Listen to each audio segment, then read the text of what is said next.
Estamos al aire, Perú, y esta es la hora 7:34. Todo el mundo necesita aire. En realidad, hoy necesitamos oxígeno. La hora, Perú, 7:34. Última media hora. Exitosa, Perú. Levanta un poquito el volumen, Turri. Todo el mundo necesita un beso. ¿Es cierto? También. Todo el mundo necesita eso. Sí. Todo el mundo necesita el aire. Todo el mundo necesita aire. Y lo que nosotros necesitamos, ya lo tenemos y por eso estamos agradecidos. Su confianza en este equipo periodístico de Exitosa Perú. Su confianza. Te la tenemos. No solo su sintonía, Te su la confianza. tenemos, por Y sabemos que es prestadita. Por eso hacemos méritos todos los días para que todos los días renueve usted su confianza en Exitosa Perú, alcanzándole siempre la mejor información, la de Lima y la de todo el Perú. En radio 95.5, pero además estamos en redes, en televisión, en nuestro diario, en Exitosa, el diario del Perú.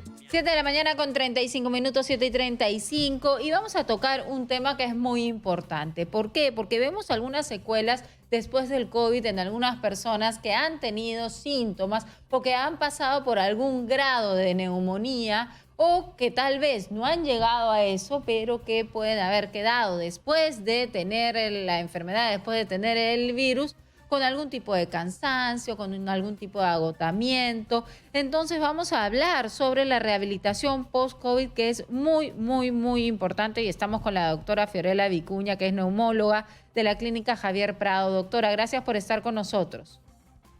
¿Qué tal? Muy buenos días. Muy buenos días, Manuel, Giovanna. Gracias Buenos por la días. invitación. Bueno, les quiero comentar, pues, y tal como usted ha mencionado, la enfermedad por COVID sí nos deja secuelas en diversos órganos, ya sea a nivel de la deglución, de la voz, alteraciones a nivel cardiovascular, a nivel de músculo esquelético y obviamente a través de la vía respiratoria, como tos, carraspera y lo más importante, como acabas de mencionar por el tema de la neumonía, te van a quedar falta de aire, sensación de agitación al realizar tus actividades y la fibrosis pulmonar. Es importante que sepamos que la neumonía por COVID va a dejar secuelas de daño en el tejido pulmonar, que va a producir la pérdida de la estructura normal del pulmón y la consecuente aparición de la fibrosis o cicatrices que van a dificultar la funcionabilidad normal del pulmón. Pero esto es para Entonces, siempre, esto es irreversible. a eso voy, debido a que obviamente estamos todavía con una enfermedad nueva, ya tenemos recién un año de la pandemia, aún no se ha determinado si esta fibrosis mejorará con el tiempo o progresará a una fibrosis pulmonar crónica. Ese es el detalle. Entonces, Pero lo que concretamente fibrosis, dígame. ¿qué cosa es, doctora? ¿Es una cicatriz? Así ¿Qué es, daño es la fibrosis? El pulmón, bueno, los alvéolos se dañan toda su estructura, entonces no permite de que ingrese el aire normalmente y que no haya una función y un intercambio de gases hacia la sangre. Entonces, ¿Y el efecto tal de cual eso tú es lo que respiro mencionas. menos? Claro, el efecto de eso es que hay áreas en el pulmón que se van fibrosando, que puede ser desde pequeñas hasta grandes o medianas, eso va a depender de la cantidad y del porcentaje que se comprometió durante la neumonía que hizo el paciente. Entonces la esa capacidad área, pues, pulmonar obviamente se ve reduce. reducida. disminuye. Así es, la capacidad se ve disminuida, no hay intercambio gaseoso, no hay una buena oxigenación en esa área. Pero tenemos el resto del pulmón pues que está sano, que puede suplantar la parte que está faltando de la fibrosis. ¿Y usted cree Ahora, que pues, es posible en algún momento reconstituir eso? Es decir, mejorar ese tema de la fibrosis o desaparecer, o que el pulmón regenere, no sé cómo decirlo, pero mejore a partir de algún tipo, Claro. qué sé yo, de mejor alimentación o de algún tipo de tratamiento o de mejor estilo de vida, doctora?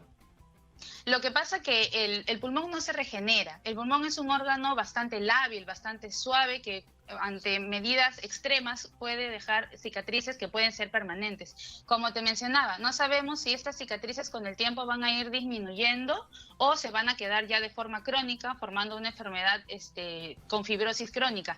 Entonces, lo que nosotros hacemos con la rehabilitación pulmonar, ya como mencionas tú, el tema de la buena alimentación, el tema del dejar totalmente el tabaco, el buen estilo de vida, justo la rehabilitación pulmonar es para fortalecer los músculos de la caja respiratoria, para que el resto del pulmón que está sano funcione de una forma adecuada y sustituya la parte de las áreas que no funcionan bien. Correcto. Esta rehabilitación, ¿cuánto puede durar? La rehabilitación en realidad es un programa y es un programa personalizado. Puede durar dependiendo de la cantidad que necesite el paciente. En algunos pacientes puede ser 1 mes, 2 meses, 3 meses, de acuerdo a los objetivos que uno marque.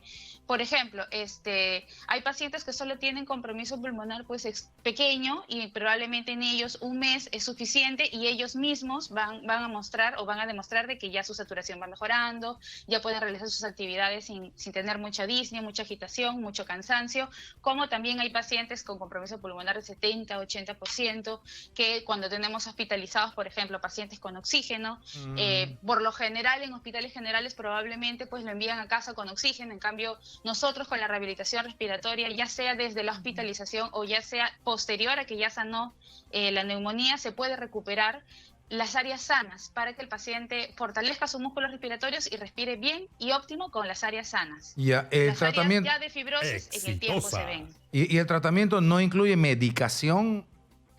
Sí, incluye medicación, no una medicación específica, pero son medicamentos sintomáticos. Si el paciente, por ejemplo, pues, tiene una tos productiva, quedó con lesiones tipo bronquiectasis, pues obviamente el medicamento es enfocado a esa tos o enfocado a esas secreciones. Si el paciente tiene mucha disnea o mucho cansancio al caminar o realizar sus actividades, pues probablemente necesite inhaladores. O sea, no es un medicamento o un tratamiento en sí, siempre es personalizado de acuerdo a las necesidades. En esta época de rehabilitación o de tratamiento después del virus, ¿es muy importante la alimentación? Es básico, es principal, es lo principal. La actividad física y la alimentación siempre van de la mano.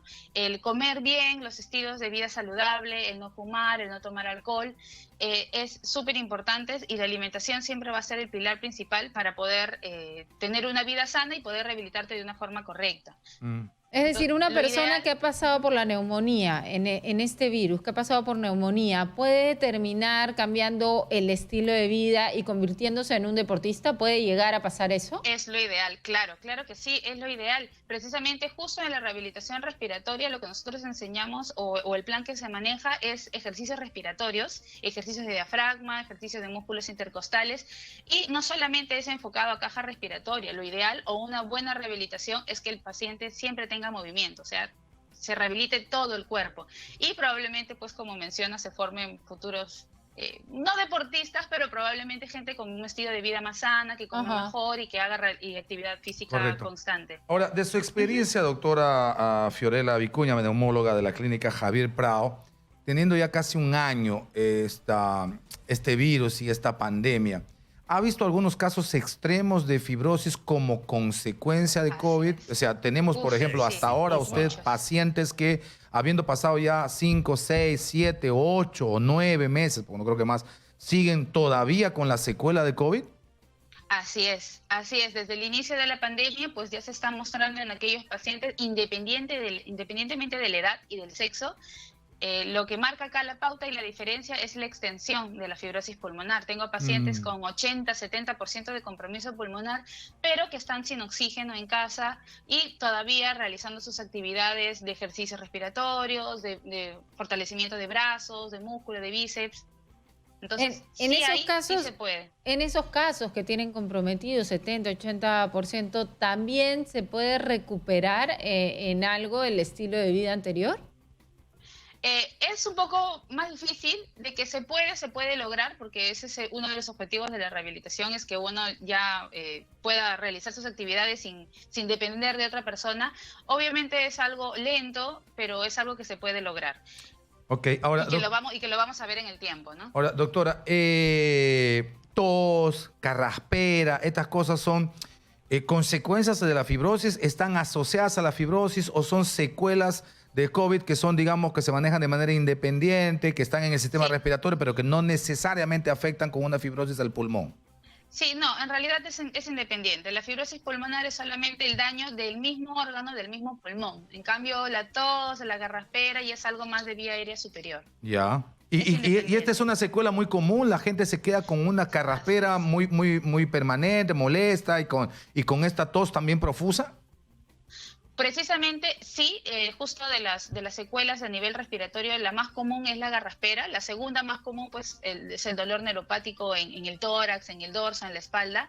Pero sí marca la diferencia, no se queda tantos meses, se soluciona en el mejor de los casos en un par de semanas, en el peor de los casos pues un mes, por ahí, siempre depende de cada paciente. Y la falta de aire, que muchos también señalan, porque ya está, ya pasó, ya tienen un mes, van y sacan su prueba rápida y están con anticuerpos, ya no están con la enfermedad, sin embargo, tienen este ahogo, en algún momento sienten que les falta el aire. ¿Eso a qué está relacionado con qué, doctora?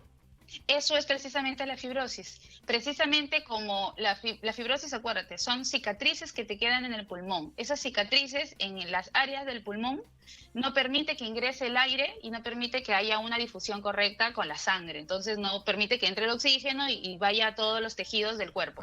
Entonces esa falta de aire es precisamente por las áreas de fibrosis. Y estas áreas o esto que sucede después del virus hace que una persona sea más vulnerable a nuevas enfermedades, a nuevos virus, a bacterias que están en el ambiente. Sí, en realidad sí, porque, por ejemplo, si tú te pones a pensar una persona que recién le da COVID, bueno, puede que se desarrolle de una forma leve o puede que se desarrolle de una forma moderada a una neumonía. Pero si ya la persona tiene una reinfección por COVID, pues ya no está cogiendo un pulmón sano, ya está cogiendo un pulmón con cicatriz, un pulmón más lábil, más difícil, más fácil de que se complique y más difícil de tratar probablemente. Pero ha habido en la clínica algunas cosas, ¿se ha visto eso, casos desde los pacientes? O sea, gente que, claro, han tenido COVID, se va el COVID, la secuela del pulmón queda, como ya no tienen, porque pasa 4, 5, 6 meses, ya no tienen anticuerpos, pero siguen con algunas secuelas, se reinfectan. ¿Ha habido de esos casos que han tenido mayor dificultad por un pulmón, digamos, debilitado? Así es, precisamente las áreas de la fibrosis. O sea, tenemos lo bueno de que tenemos 2 pulmones y los pulmones son grandes. Exitosa. Tendrías que tener bastante mala suerte de que justo tus 2 pulmones estén comprometidos y que tu extensión de la fibrosis sea bastante grande.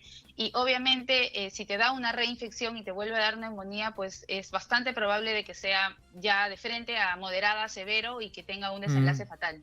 Ahora, hay que cuidarse más en las reinfecciones. Correcto. A propósito de cuidarse, ¿podría hacer algo para fortalecer mis pulmones pensando en la posibilidad de que me pueda dar mañana, pasado, traspasado, COVID?